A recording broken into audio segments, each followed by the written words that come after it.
नमस्कार साथियों, मेरे मित्रों, मेरे दोस्तों, मेरे प्यारे विद्यार्थियों। आज हम वापस नई ऊर्जा के साथ, नई उमंग के साथ, आपके प्रोत्साहन के साथ हम वापस आपके सामने आ रहे हैं। और हम आज का एक नया विषय लेकर के आ रहे हैं और वो अपना नया विषय है हिंदी शिक्षण विधियाँ। तो मित्रों, मैं आपको ये बताना चाहूँगा कि ये हिंदी शिक्षण विधियाँ हैं, ये हम रीट लेवल फर्स्ट और रीट लेवल सेकंड के लिए हम जारी कर रहे हैं। और मैं उम्मीद करूँगा कि अपनी ये जो शिक्षण विधियाँ हैं, जो भाषा से संबंधित हैं और उस भाषा से संबंधित होने के कारण हम सारी की सारी शिक्षण विधियाँ या उसके जो तरीके हैं या उसके मेथड हैं, वो सारे के सारे हम कंप्लीट करेंगे। तो मित्रों, आज से हम अपनी हिंदी शिक्षण विधियाँ शुरू कर रहे हैं और मैं आपको एक कर रहे हैं।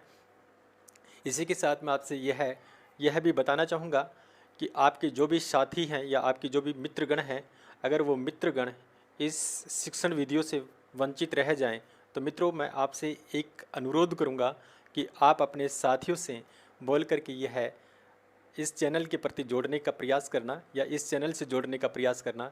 क्योंकि मैं ये मानता हूँ कि शिक्षण विधियाँ जो होती हैं, शिक्षण विधियाँ हमारे रीट लेवल फर्स्ट और रीट लेवल सेकंड में 15 नंबर या 15 क्वेश्चन कवर करती हैं और इन 15 नंबरों का बहुत महत्वपूर्ण स्थान होता है। तो मित्रों, मैं ये मानता हूँ कि 15 नंबर का जो व्याकरण होता है, व्याकरण से संबंधित जितने भी टॉपिक होते हैं वो प्रत्येक अभ्यर्थी उसको सोल्व कर लेता है, लेकिन शिक्षण विधियाँ उनके लिए एक मुसीबत का पहाड़ बन जाती है। तो मैं चाहूँगा कि इस चैनल से जुड़ने वाले जितने भी एप्लीकेंट हैं, जितने भी विद्यार्थीगण हैं, वो एक बार अपने इस चैनल को सब्सक्राइब करें और सब्सक्राइब करने के साथ साथ आप लाइक ज़रूर करें। लाइक के साथ लाइक ही काफ़ी नहीं है, आप जो भी इस शिक्षण वीडियो से संबंधित जो भी प्रश्न आप पूछना चाहते हैं, तो आप कमेंट्स बॉक्स में अपने प्रश्न डालिए या लिखिए और उसका प्रत्युत्तर हम तुरंत आपको देने का प्रयास करेंगे। तो मित्रों, अब हम शुरू कर रहे हैं अपनी हिंदी की शिक्षण विधियाँ। तो हम शुरू कर रहे हैं शिक्षण विधियाँ। तो मित्रों, शिक्षण विधियों से पहले हम एक बात से अवगत होना चाहेंगे या एक बात हमें जानना बहुत ज़रूरी हो जाती है। वो ये है कि हम भाषा का अध्ययन कर रहे हैं और अपनी ये भाषा हिंदी है। तो मित्रों, इस भाषा का उद्भव किस प्रकार से होता है, इसका हम अच्छी तरह से विश्लेषण भाषा का उद्भव एवं उसके विकास से संबंधित हमने पढ़ा था, उसमें हम इसकी चर्चा कर चुके हैं। तो मित्रों, अधिक से जानकारी पाने के लिए आप मेरे इसी चैनल को सब्सक्राइब करें और जितने भी वीडियो हैं उन वीडियो में आपको सारी की सारी ये भाषा से संबंधित हैं, वो सारा का सारा टॉपिक आपको यहाँ मिल जाएगा, देखने के लिए मिल जाएगा। तो मैं इसकी लंबी चर्चा न करने के बजाय मैं यही कहना चाहूँगा कि भाषा जो शब्द है, ये भास धातु से, संस्कृत की भास धातु से मिल करके बना है। तो मित्रों, ये जो शब्द होता है, ये तो एक प्रकार से भाषा विज्ञान का हो जाता है। तो हम भाषा विज्ञान की चर्चा नहीं करेंगे, हम केवल शिक्षण विधियों की चर्चा करेंगे। और शिक्षण विधियाँ ये कहती है कि भाषा कितनी प्रकार की होती हैं, भाषा के कितने भाग होते हैं, इसके बारे में हम शुरू करेंगे। कितने भाग होते हैं और यहीं से अपनी शिक्षण विधियाँ शुरू हो जाती हैं। तो मित्रों, ये भाषा के बारे में हम ये जानेंगे कि भाषा कितने प्रकार की होती है और वो कौन कौन सी होती है। यहीं से अपनी हिंदी की जो शिक्षण विधियाँ हैं वो शुरू हो जाती हैं। तो हम इसके बारे में चर्चा करें तो हम चर्चा ये करें कि भाषा सबसे पहले किस रूप में बनती है। तो मित्रों, सबसे पहले हम नामोल्लेख करें कि भाषा का पहला रूप बनता है वो है मातृभाषा के रूप में। किस रूप में है मित्रों? ये है मातृभाषा के रूप में है। मातृभाषा का मतलब ये है, आप इसे समझिए, मातृ प्लस भाषा। इसका मतलब ये है, मातृ का मतलब हो गया माता या माँ की भाषा, या हमने माँ से जिस प्रकार की भाषा ग्रहण की है या माँ से हमने भाषा सीखी है, या हमने जन्म से ही माँ के पास रह करके या अपने पारिवारिक सदस्यों के पास रह करके हमने जिस प्रकार की भाषा ग्रहण की है या भाषा सीखी है, उसी को हम मातृभाषा बोलते हैं। जो हम बोलना सीखते हैं, वो जब हम बोलना सीखते हैं वही भाषा हमारी मातृभाषा के रूप में मानी जाती है। अब दूसरी मातृभाषा के बाद में हम बात करते हैं बोली की। तो मित्रों ये बोली का मतलब ये है, बोली एक भाषा का छोटा अंग होता है, भाषा का एक अंग ही होता है, या हम ये कहें ये एक प्रकार से उपांग है। उपांग का मतलब उप प्लस अंग, किसका अंग है? ये भाषा का एक छोटा भाग है। कहने का मतलब इसका जो दायरा होता है भाषा से बिल्कुल छोटा होता है, ये सीमित दायरे में बंदी होती है।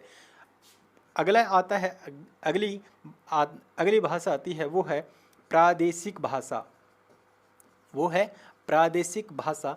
तो प्रादेशिक का मतलब हो गया कि किसी प्रदेश, इसका मतलब कोई प्रदेश है और प्रदेश क्षेत्र में या किसी क्षेत्र विशेष में या किसी प्रांत क्षेत्र में जब ये भाषा बोली जाती है और उसका दायरा इस बोली से बड़ा बन जाता है और इस बोली से बड़ा बनने के कारण एक क्षेत्र विशेष तक सीमित रह जाती है या प्रदेश या प्रांत क्षेत्र तक सीमित रह जाती है, उसको हम बोलते हैं प्रादेशिक भाषा।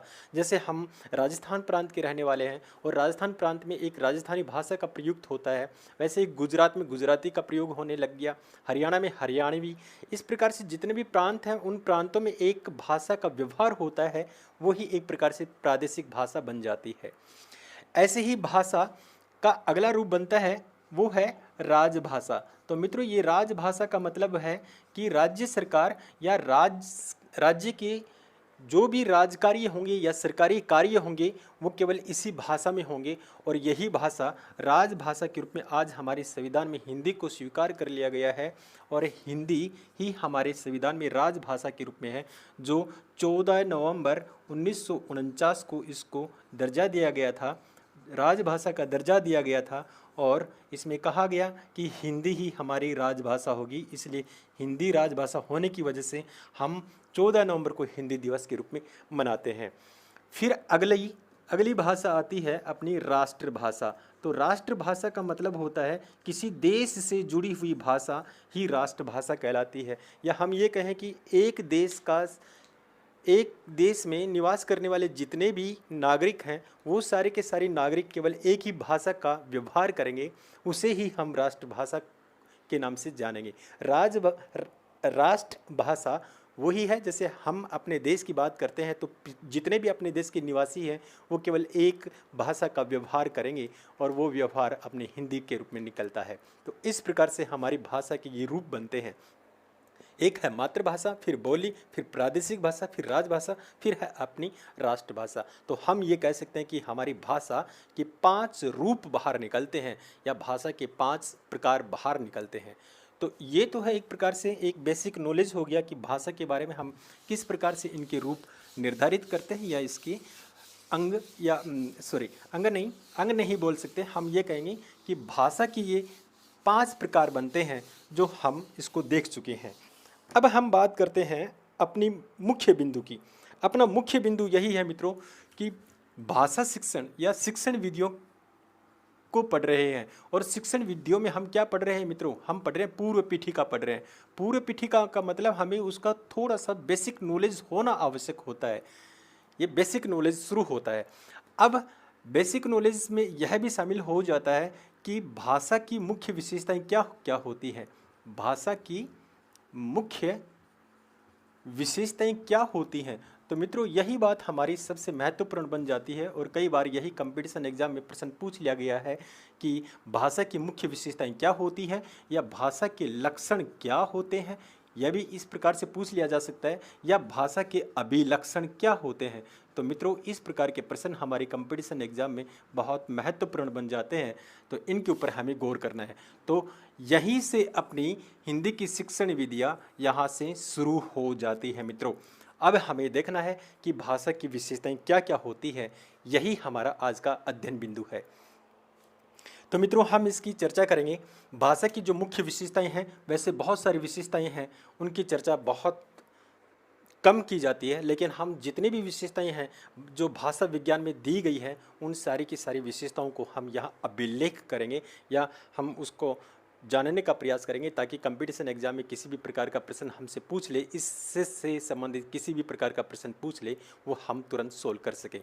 तो आगे देखिए, हम जो इनकी विशेषता बाहर निकालेंगे वो ये है। तो सबसे पहले हम ये ले सकते हैं कि भाषा एक प्रकार से सामाजिक संपत्ति है।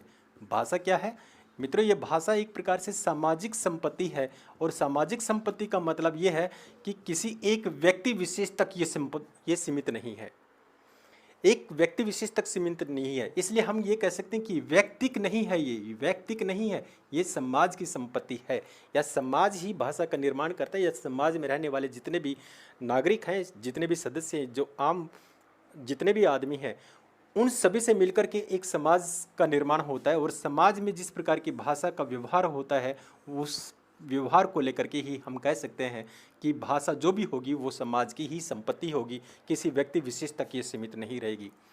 एक तो ये विशेषता आ गई। दूसरी विशेषता हम ये बाहर निकाल सकते हैं कि भाषा अगर सामाजिक संपत्ति है तो भाषा मित्रों हमेशा परिवर्तनशील भी होती है। क्या होती है? भाषा परिवर्तनशील भी होती है। परिवर्तनशील का मतलब ये होता है मित्रों, ये बदलती रहती है। ये बदलती रहती कैसे है? जैसे मैं आपको एक एग्जाम्पल दूं। जैसे हमारी हिंदी भाषा का उद्भव संस्कृत भाषा से हुआ है, और संस्कृत भाषा पहले मित्रों ये थी, किस प्रकार से थी? पहले थी वैदिक संस्कृत थी। क्या थी? वैदिक संस्कृत थी। वैदिक संस्कृत में परिवर्तन हुआ, वो बन गई लौकिक संस्कृत बन गया। लौकिक संस्कृत में परिवर्तन हुआ, वो पाली के रूप में आ गया। पाली में परिवर्तन हुआ, वो प्राकृत के रूप में आ गया। प्राकृत में हमने और सरल बना दिया, वो बन गया अपभ्रंश के रूप में बन गया। अपभ्रंश को और भी सरल बना दिया, वो बन गया अवहट बन गया। अवहट को और भी सरल बना दिया, वो हमारी हिंदी बन गई। तो मित्रों आज भी हिंदी भाषा में बहुत सारे परिवर्तन हो रहे हैं। जैसे इस भाषा में अंग्रेजी के भी शब्द आ गए, फारसी के भी आ गए, विदेशी भाषा के शब्द भी आ गए। इस प्रकार से हम कह सकते हैं कि भाषा परिवर्तनशील है। इस प्रकार से हम अगली विशेषता भी ले सकते हैं कि भाषा अर्जित संपत्ति है।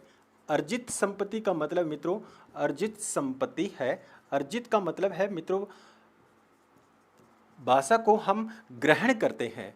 भाषा को हम क्या करते हैं? ग्रहण करते हैं।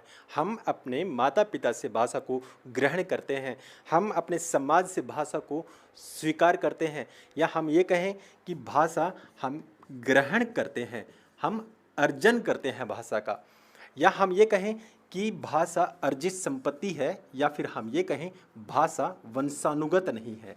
भाषा वंशानुगत नहीं है। ये वंशानुगत नहीं है, इसका मतलब मित्रों यही है कि इसको हम ग्रहण करते हैं, एक परंपरा से मिली हुई या पैतृक संपत्ति के रूप में मिली हुई भाषा के रूप में नहीं होती, ये अर्जन की जाती है।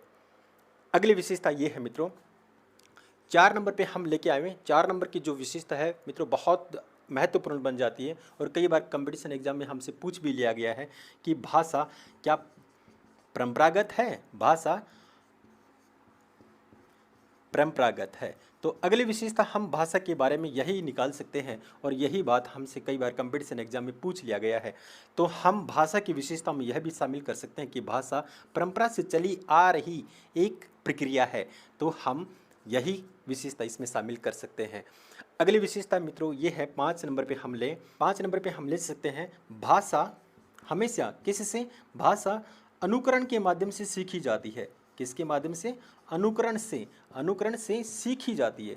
अनुकरण का मतलब क्या होता है मित्रों? जैसे कोई एक व्यक्ति बोली बोल रहा है और दूसरा व्यक्ति उसको सुन रहा है, तो सुनने वाला उसका अनुकरण करेगा या उसकी नकल निकालेगा या उसी प्रकार का बोलने का प्रयास करेगा। तो बस हम यही कहें कि भाषा क्या है? एक प्रकार से अनुकरण है। अनुकरण का मतलब आप ये समझिए कि नकल है, नकल या प्रतिकृति है। भाषा क्या है? एक दूसरे की प्रतिकृति के रूप में बाहर निकल के आती है। इसलिए हम कह सकते हैं कि भाषा अनुकरण से ही सीखी जाती है। अगली विशेषताओं के बारे में हम अध्ययन करें तो अगली विशेषताओं के बारे में मित्रों हम ये कह सकते हैं कि भाषा जो होती है वो एक प्रकार से निरंतर चलने वाली प्रक्रिया होती है। वो कहीं रुकती नहीं है, उसमें कहीं बाधा उत्पन्न नहीं होती, ये हमेशा चलती रहती है। तो इस प्रकार से हम छठी विशेषता लेकर के आ सकते हैं कि भाषा का जो प्रवाह होता है, भाषा का प्रवाह होता है, वो प्रवाह हमेशा नैसर्गिक होता है। नैसर्गिक का मतलब वो प्राकृतिक है, नैसर्गिक होता है, या हम ये कहें कि वह अविच्छिन्न धारा में प्रवाहित होती है। धारा, अविच्छिन्न धारा से प्रवाहित होती है। प्रवाहित ये मतलब पानी नहीं है जो बह रहा है, प्रवाहित होती है। ये केवल व्यवहार के रूप में हम बोली का जो व्यवहार करते हैं उस प्रकार में ये एक प्रकार से लगातार चलने वाली प्रक्रिया होती है, ये लगातार चलती रहती है। इस प्रकार से हम कह सकते हैं कि भाषा का जो प्रवाह है या जो बोलचाल का जो व्यवहार है वो हमेशा निरंतर रूप से चलता रहता है, उसमें किसी भी प्रकार की बाधा उत्पन्न नहीं होती। अगला हम यह कह सकते हैं, अगली विशेषता हम यह भी निकाल सकते हैं 7 नंबर पे कि मित्रों ये भाषा जो होती है, भाषा मनुष्य के द्वारा ही या मानव के द्वारा ही पोषित होती है। मानव द्वारा पोषित होती है। पोषित का मतलब मनुष्य ही इसका निर्माण करता है और मनुष्य ही इसमें परिवर्तन करता है। या हम कहें कि भाषा जो होती है वो मानव के द्वारा ही व्यवहार में की जाने वाली भाषा के रूप में है। यही एक प्रकार का ये प्रवाह है, या भाषा केवल मानव के द्वारा ही बनाई जाती है। अब देखिए मित्रों, हम उस बिंदु की भी बात करेंगे या उस महत्वपूर्ण बिंदु की भी बात करेंगे। जब हम भाषा विज्ञान पढ़ रहे थे तो भाषा विज्ञान में हम भाषा का उद्भव, उसके विकास के बारे में हम पढ़ रहे थे। तब मैंने आपको एक ये बताया था कि भाषा एक प्रकार से क्या होती है, जिसको हम 8 नंबर का पॉइंट बना करके लिख सकते हैं। भाषा के बारे में मैंने आपको ये बताया था कि भाषा एक मुख्य विशेषता बाहर निकालती है, जो ये है कि भाव जो संप्रेषण होते हैं उन भाव संप्रेषण को प्रकट करने वाली को प्रकट करती है। क्या करती है मित्रों? ये भाव संप्रेषण प्रकट करती है। क्या करती है? ये भाषा केवल भावों को प्रकट करती है। और ये भाव क्या होते हैं मित्रों? भाव तो एक प्रकार से अमूर्त धारणाएं हैं। अमूर्त धारणाएं का मतलब ये होता है, ये अध्वन्यात्मक रूप है। अध्वन्यात्मक का मतलब मैं ये लिख दूं, अध्वन्यात्मक। अध्वन्यात्मक का मतलब का मतलब रहित, ध्वनि का मतलब जो ध्वनित नहीं होता। ये तो मित्रों ये काल्पनिक भाव है। ये क्या है? ये काल्पनिक भाव है। और काल्पनिक भाव, या हम ये कहें कि ये कल्पना जन्य है, या ये कहें ये अमूर्त धारणाएं हैं। और अमूर्त धारणाएं हमेशा मस्तिष्क में रहती हैं, जो कल्पनाओं के रूप में होती हैं। और उन विचारों को जब हम बोलचाल के रूप में प्रकट करते हैं तब ये समझना कि वो भाव का संप्रेषण करने वाली एक माध्यम हो गया। तो इस प्रकार से हम कह सकते हैं कि भाव संप्रेषण को प्रकट करने का ये सर्वश्रेष्ठ माध्यम है। क्या है? सर्वश्रेष्ठ माध्यम है। और सर्वश्रेष्ठ माध्यम क्यों है? क्योंकि हम दूसरे व्यक्ति की विचारधारा को तभी समझ पाएंगे जब वो भाषा को ध्वनि के रूप में उसका उच्चारण करेगा। तो इस प्रकार से हम इसकी विशेषता बाहर निकाल सकते हैं। अब देखिए, अब हम अगली विशेषताओं के बारे में इसका अध्ययन करें, या अगली विशेषताओं के बारे में हम लेके आएँ तो 9 नंबर की विशेषता हम मित्रों ये भी निकाल सकते हैं कि भाषा जो होती है वो कभी भी अपने आप में पूरी नहीं होती। क्या नहीं होती? भाषा जो भी होती है, भाषा अपने आप में पूर्ण नहीं होती। पूर्ण का मतलब होता है पूरी नहीं होती। क्यों नहीं होती? देखिए मित्रों, हम हिंदी भाषा को ही ले लें। हिंदी भाषा का व्यवहार पहले किस प्रकार से हुआ करता था और आज हमारी हिंदी भाषा में किस प्रकार से हो रहा है। आप किसी भी व्यक्ति को या किसी भी स्टूडेंट से, या आप खुद ही आजमा करके देख लेना, क्या आप हिंदी को शुद्ध हिंदी के रूप में उच्चारण करते हैं? मित्रों ऐसा बिल्कुल भी नहीं है। क्यों नहीं है? क्योंकि हम हिंदी भाषा में बहुत सारे विदेशी शब्दों का भी प्रयोग करते हैं। जैसे आप हिंदी का तो कम प्रयोग करते हैं, लेकिन हिंदी के साथ अंग्रेजी के शब्दों का बहुत ज़्यादा प्रयोग करते हैं। इसलिए आप बताइए, क्या ये कभी पूर्ण हुई? मित्रों बिल्कुल भी नहीं। इसी प्रकार से हम इसको लेकर के ये कह सकते हैं कि भाषा का रूप कभी स्वतंत्र नहीं होता। हम यह भी कह सकते हैं, कि भाषा का जो आकार है वो स्वतंत्र नहीं है। वो स्वतंत्र क्यों नहीं है मित्रों? स्वतंत्र इसलिए नहीं है क्योंकि हमने अपनी हिंदी भाषा में बहुत सारे विदेशी शब्दों को इस्तेमाल करने लगे, या हम बहुत सारे विदेशी शब्दों को समाहित कर चुके हैं। अब स्वतंत्र क्यों नहीं, एक एग्जाम्पल और देता हूँ।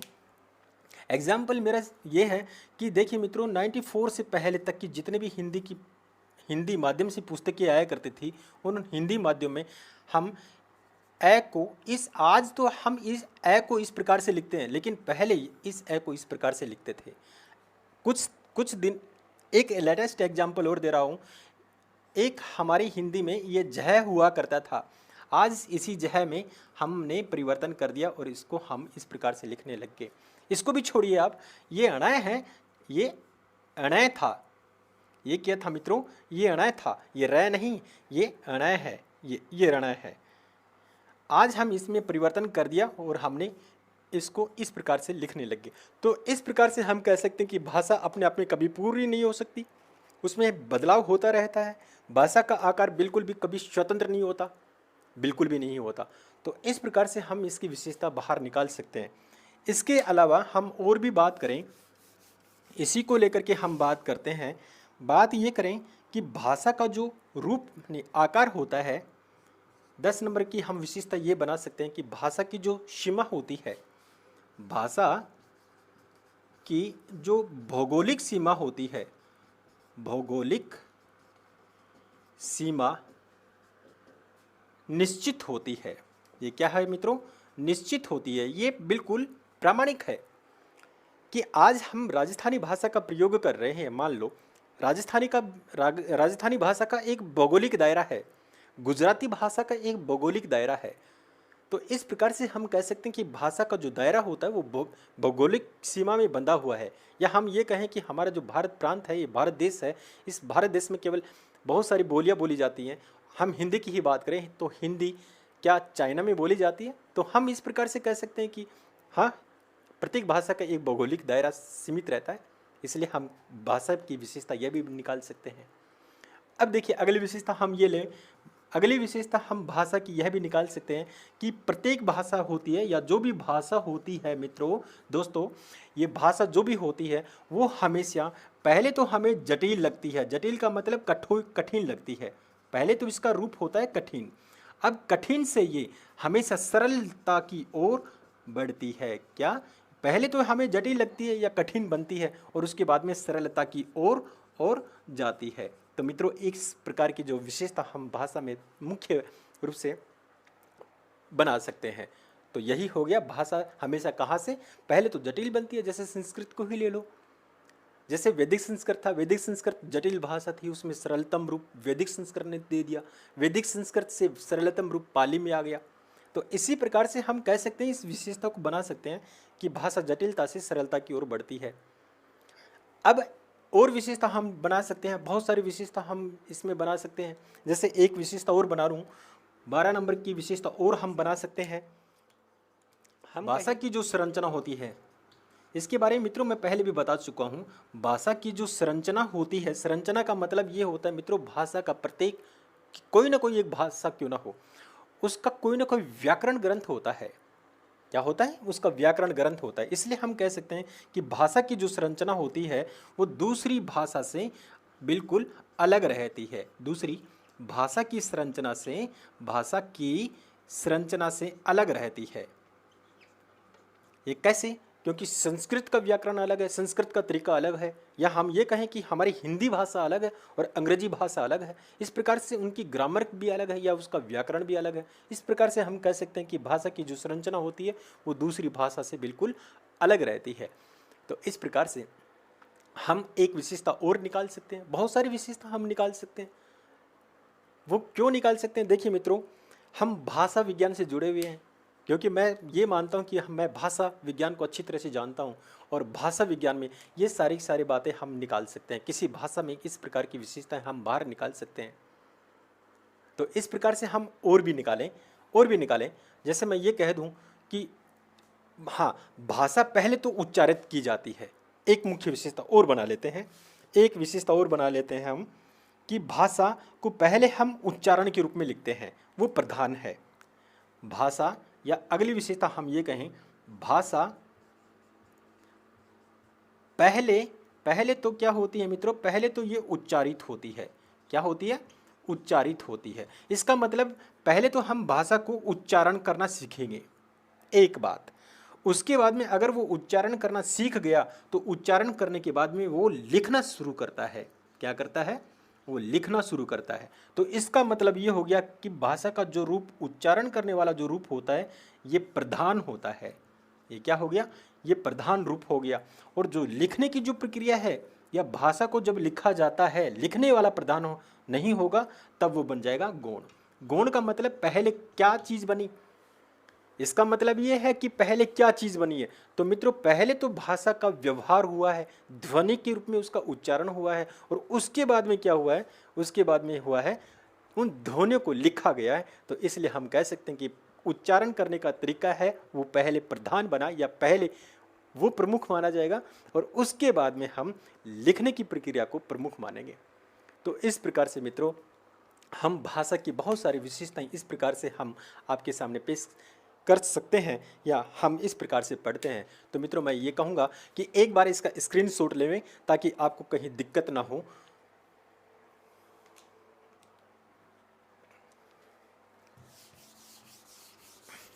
अब देखिए मित्रों, हम पढ़ेंगे अभी इसी भाषा को हम आगे लेके जाएंगे, और आगे हम इस प्रकार से पढ़ेंगे कि भाषा जो होती है, या भाषा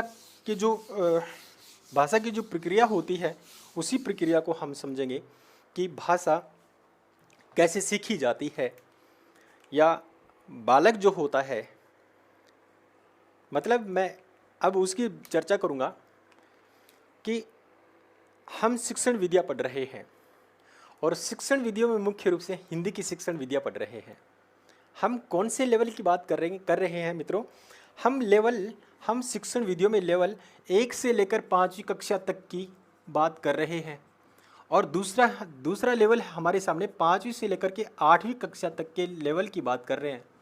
तो इस लेवल तक के जो भी बालक होते हैं या विद्यार्थी होते हैं, उनको शिक्षण के रूप में किस प्रकार से पढ़ना पड़ता है, उसके लिए सबसे बड़ी बात यही होती है कि जो भाषा जब सीखी जाती है, तो सीखने के लिए बालक किस प्रकार से अपनी मनोभिव्यक्ति करता है। तो इसके लिए हम ये कह सकते हैं कि भाषा सीखने का जो मनोविज्ञान प्रकट होता है, वो किस रूप में होता है। तो मित्रों, जो बालक होता है वो अपना मनोविज्ञान किस प्रकार से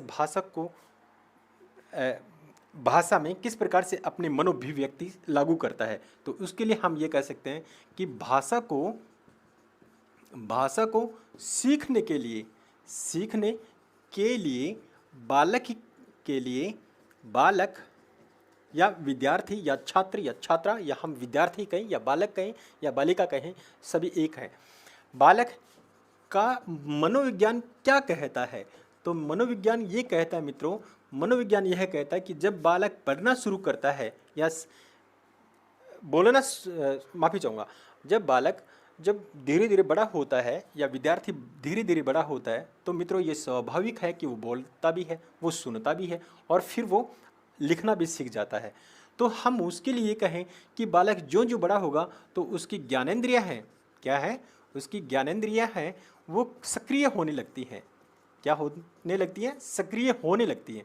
जब ये ज्ञानेंद्रियाँ सक्रिय हो जाएंगी, तो मित्रों ये समझना कि सबसे पहले बालक जिज्ञासु ज़्यादा बनेगा। सबसे पहले किस प्रकार का रहेगा वो? सबसे पहले बनेगा वो जिज्ञासु प्रवृत्ति का। और जिज्ञासु प्रवृत्ति यह कहती है कि बच्चा चंचल बन जाता है। जिज्ञासु मतलब उसे सीखने की ललक ज़्यादा रहती है। एक तो ये है। दूसरा उसका मनोविज्ञान ये कहता है कि अगर वो जिज्ञासा उसके मन में जितनी अधिक होंगी, तो समझना कि वो उसके बाद में वो अनुकरण करना सीखेगा। क्या करना सीखेगा? अनुकरण की प्रवृत्ति को अपनाएगा, या उसकी नकल करेगा, और नकल करते करते मित्रों वो अभ्यास तक पहुंच जाएगा। कहाँ तक? अभ्यास तक। तो हम इन तीनों को लेकर के ये कहेंगे कि बालक जब सीखता है, या भाषा जब सीखता है, या विद्यार्थी छोटा बालक जब सीखना शुरू करता है, तब उसका जो मनोविज्ञान है, या उसकी जो ज्ञानेंद्रियाँ हैं, वो ज्ञानेंद्रियाँ मित्रों 3 प्रकार से प्रकट होती हैं। एक तो ये ज्ञानेंद्रियाँ किस रूप में होंगी? ये जिज्ञासा के रूप में होंगी। दूसरी किस रूप में होंगी? वो अनुकरण के रूप में, या उसकी नकल करेगा, या फिर उसका अनुकरण करेगा, और फिर वो कहाँ तक पहुँचेगा? वो अभ्यास तक पहुँचेगा। जैसे हम एक एग्जाम्पल यही ले लें, जैसे आज एक लेटेस्ट गाना आ गया, और वो लेटेस्ट गाना या बहुत अच्छा संगीत के रूप में आ गया, तो एक बार उसकी धुन सुन गई, तो धुन सुनने के बाद क्या करेंगे, हम क्या करेंगे, उसे पूरी सुनने की इच्छा करेंगे कि एक बार मैं उसको अच्छी तरह से सुन लूँ। फिर हम लोग क्या करेंगे, फिर उसी धुन को हम अपने मन में अनुकरण करेंगे, या उसको हम मतलब एक प्रकार से उसको बार बार रिपीट करने का प्रयास करेंगे, और फिर वो हमें अच्छी तरह से रिपीट हो जाएगा, या फिर हमारे मस्तिष्क में उसकी प्रतिकृति नकल योग की वो बन जाएगी। तो समझ लेना कि वो क्या हो गया, उसका अभ्यास हो गया। तो इसी प्रकार से हम ये कह सकते हैं कि छोटा जो बालक होता है, वो छोटा बालक भी जब सीखता है तो उसकी ज्ञानेंद्रिया इन 3 प्रकार से प्रकट होती है, जिज्ञासा, अनुकरण और अभ्यास के रूप में। तो इस प्रकार से छोटा बालक होता है, उसकी ये ज्ञानेंद्रिया 3 रूप में सक्रिय रहती है। अब हम बात करते हैं जो भाषा को किस प्रकार से सीखी जाती है, या भाषा किस प्रकार से छोटा बालक सीखता है, उसके बारे में हम चर्चा करेंगे। और ये चर्चा बहुत महत्वपूर्ण बन जाती है, जो आगे जाकर के हमें शिक्षा मनोविज्ञान से जोड़ती है। आगे जाके हमें शिक्षा मनोविज्ञान से जोड़ती है। वो क्या है, भाषा को सीखने की प्रक्रिया सर्वप्रथम कहाँ से शुरू होती है, उसी के बारे में हम बात करेंगे। भाषा को सीखने की प्रक्रिया। तो मित्रों, ये भाषा को सीखने की जो प्रक्रिया है वो हमारे सामने 4 प्रकार से प्रकट होती है। कितने प्रकार से, ये 4 प्रकार से होती है। एक तो होती है दृश्य, मतलब जब छोटा बालक होता है तो किसी चीज़ को देखेगा तो ये समझना कि देखने के बाद में उसके मन में और मस्तिष्क में एक बिंब बन जाएगा। दूसरा है मित्रों श्रुतिबन, श्रव्य बिंब। अब श्रव्य बिंब का मतलब ये है मित्रों, जब वो देख रहा होता है तो उसके मस्तिष्क में उसका दृश्य बन जाता है। दूसरा ये है कि वो सुन रहा है, तो ये समझना कि उसकी जो आवाज़ है वो आवाज़ भी एक प्रकार से उसका एक बिंब बन जाती है, या हम ये कहें ये श्रुति बिंब है। ये श्रुति बिंब का मतलब ये सुन करके। फिर हम तीसरा बिंब बनाएंगे। तीसरा बिंब ये है कि उसने देख भी लिया, और देखने के साथ उसने सुन भी लिया। ये 2 प्रकार के बिंब जब आपस में मिल जाते हैं, या दोनों आपस में मिल जाएंगे, तो समझ लेना कि वो उसके मस्तिष्क में एक प्रकार का नया विचार बिंब।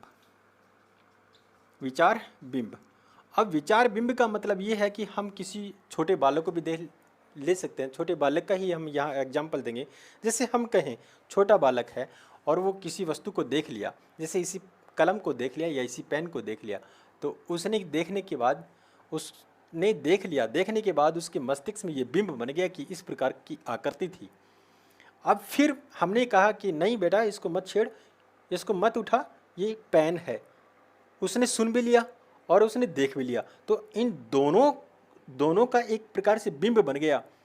बिंब बनने के बाद में उसने ये सोचा कि हाँ, इस प्रकार का आकार का और इसी प्रकार की नकल का एक वस्तु है, या इसी प्रकार की एक वस्तु है जिसका नाम पेन है। दोनों मिल गए, उसके मस्तिष्क में विचार बना, बिंब बना, किसका, विचार बिंब के रूप में।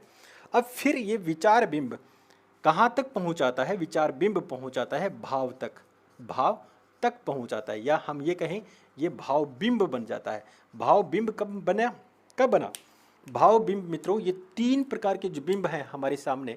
एक तो दृश्य बिंब, दृश्य मिला, और उसके साथ श्रुति बिंब मिल गया। उसके बाद में हम किसको शामिल कर लिया, विचार को शामिल कर लिया। जब ये तीनों बिंब आपस में मिल जाएंगे तो समझना कि उसके मस्तिष्क में कुछ न कुछ विचार प्रकट होंगे, और ये मस्तिष्क में विचार प्रकट होंगे तो वो एक प्रकार से भाव बिंब ही बनेगा। जैसे उसके ऊपर कुछ काल्पनिक विचारधारा वो खुद बनाना सीख लेता है। तो इस प्रकार से हम कह सकते हैं कि भाषा को सीखने की जो प्रक्रिया है वो बालक के मस्तिष्क में 4 प्रकार से बिंब बना करके सिखाई जाती है। तो इस प्रकार से मित्रों, ये भाषा के शिक्षण में और भाषा शिक्षण में और शिक्षा मनोविज्ञान में यही बात मुख्य रूप से हमें पढ़ने के लिए मिलती है कि आखिर बालक किस प्रकार का बिंब अपने मस्तिष्क में बना रहा है, या उसकी साइकोलॉजी क्या है, या फिर हम ये कहें कि उसके जो किस प्रकार से वो सोच रहा है, या उसकी बुद्धिमत्ता क्या कह रही है, जो हमें बाहर दिखाई नहीं दे रही, केवल उसकी मनोभिव्यक्ति हमें बता रही है। तो इस प्रकार से हम कह सकते हैं कि भाषा शिक्षण में सीखने की जो प्रक्रिया है बालक में वो 4 प्रकार से होती है, वो इस प्रकार से है। तो मित्रों, अब आज इतना ही। बाकी हम अगले अध्ययन बिंदु में लेके आएंगे कि भाषा हिंदी भाषा है और उस हिंदी भाषा के जो शिक्षण के जो सूत्र होते हैं वो कितने प्रकार के होते हैं, और इसी के साथ साथ हम आगे अध्ययन करेंगे कि भाषा में कौन कौन सी विधियाँ होती हैं, या हिंदी जो शिक्षण जो हम पढ़ रहे हैं उस हिंदी शिक्षण में हमारे सामने कितनी विधियाँ आती हैं और उसके मेथड क्या होते हैं, वो सी सारी चीज़ें हम आगे चर्चा का विषय बनाएंगे। और तब तक के लिए हम आपसे वापस यही कहना चाहेंगे, शुक्रिया, धन्यवाद।